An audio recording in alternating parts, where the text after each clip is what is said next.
கன்னி ராசிக்கு ராசி அதிபதி புதன் மாதத்தின் ஆரம்பத்துல ஆட்சியாக இருப்பதனாலும், குருவோடு சேர்ந்து இருப்பதனாலும் சுபத்துவமாகவே இருக்கிறாருங்க.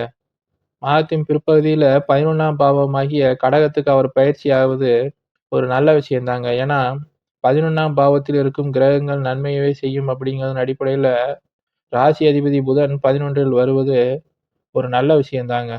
12ஆம் பாவத்துல பாவ கிரகங்கள் மறைந்திருப்பது நல்லது அப்படிங்கிறதன் அடிப்படையில செவ்வாயும் கேதுவும் சேர்ந்து 12ஆம் பாவத்துல இருப்பதனால கொஞ்சம் விரயங்கள் ஏற்படுங்க. ஆனா மற்றபடி வேற ஒன்றும் பிரச்சனைகள் இருக்காது.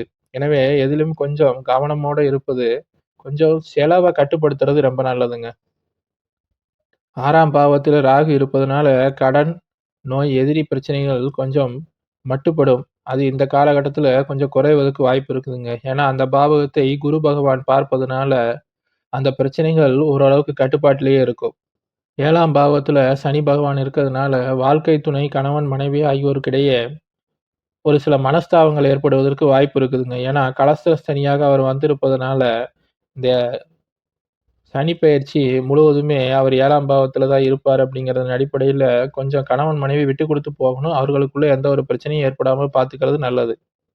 8ஆம் பாவத்தில் சுக்கிரன் இருப்பது வெளியூர், வெளிமாநிலம் ஆகியவற்றில சென்று வேலை செய்வதற்கான ஒரு வாய்ப்பு உருவாக்குங்க.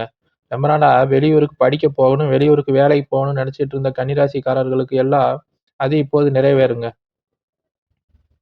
10ஆம் பாவத்துல இன்னொரு தொழில்காரகனாகிய சூரிய பகவான் புதனோடையும், குருவோடையும் சேர்ந்து சுபத்துவமா இருக்கிறதுனால இவர்களுக்கு தொழில் வாழ்க்கை நல்லா இருக்குங்க. தொழில்ல நல்ல லாபங்கள் கிடைக்கும்.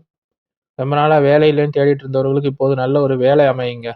மொத்தத்துல இந்த கன்னிராசிக்காரர்களுக்கு இந்த ஆனி மாதம் நன்மைகள் அதிகமாக நடைபெறக்கூடிய ஒரு நல்ல மாதமாகவே அமைஞ்சிருக்குங்க.